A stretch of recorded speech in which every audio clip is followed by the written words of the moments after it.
As I stood at the edge of the grand ballroom, the creaking of the old wooden floorboards beneath my feet seemed to echo through the deserted halls of Ravenswood Manor. I had been investigating the mysterious occurrences within these walls for weeks, but nothing could have prepared me for the conversation I was about to overhear. The voices were hushed, but the words cut through the silence like a knife. "The time has come to awaken the Shadow Weaver," one of them said. I recognized the voice as belonging to Malcolm, the enigmatic owner of the manor. With the officer's identity in our grasp, nothing can stop us from claiming this town as our own. My heart sank as I realized they were talking about me. I was the officer, and my identity had been stolen. I had been experiencing strange blackouts and memory lapses, and now it all made sense. Someone had been manipulating me, using my position to further their own dark agenda. I felt a surge of anger and determination, knowing I had to reclaim my identity and stop whatever evil force was behind this. As I turned to leave, I caught a glimpse of myself in a dusty mirror hanging on the wall. The reflection staring back at me was distorted, as if my face was being pulled apart by an invisible force. I felt a chill run down my spine. This was no ordinary identity theft. It was as if my very soul was being torn apart. I knew I had to act fast, before it was too late. I made my way through the winding corridors, my footsteps echoing off the walls. The air grew thick with an eerie, unsettling energy, and I could feel the presence of the Shadow Weaver looming over me. I had heard whispers of this dark entity, a being capable of manipulating the very fabric of reality.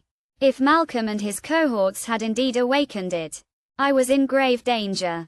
As I approached the door to the study, I could feel the energy emanating from within. I took a deep breath, steeling myself for what was to come.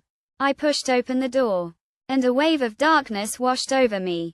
Malcolm and his accomplices were gathered around a large, ornate mirror, their eyes glowing with an otherworldly light. The Shadow Weaver loomed behind them, its presence like a cold, dark wind. "You fools," I spat, drawing my gun. "You think you can control the Shadow Weaver? It will consume you all." Malcolm sneered, his eyes flashing with malevolence.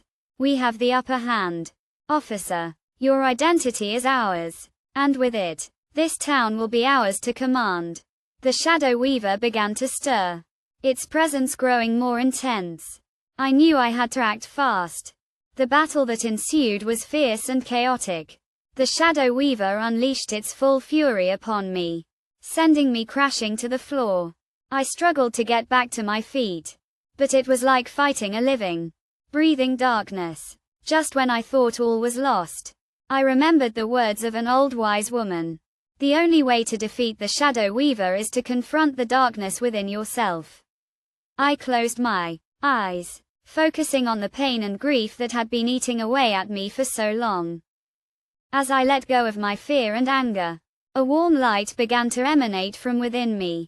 The Shadow Weaver recoiled, its power waning. I took advantage of the opening, striking back with all my might. The darkness dissipated, and the room fell silent. Malcolm and his accomplices lay motionless on the floor, their eyes vacant and lifeless. But as I stood victorious, I realized that something was off. The mirror on the wall was still intact, and my reflection stared back at me, unchanged. I approached it cautiously, feeling a sense of trepidation.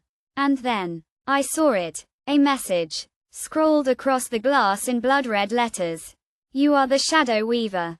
My mind reeled as the truth dawned on me. I was not the victim. I was the perpetrator. My identity had not been stolen. It had been hidden, even from myself. The Shadow Weaver was not a separate entity. It was a part of me, a manifestation of my own darkness. I stumbled backward, my world turned upside down. The darkness I had been fighting was not outside me. It was within, and now, I had to confront the ultimate question. What did it mean to be me?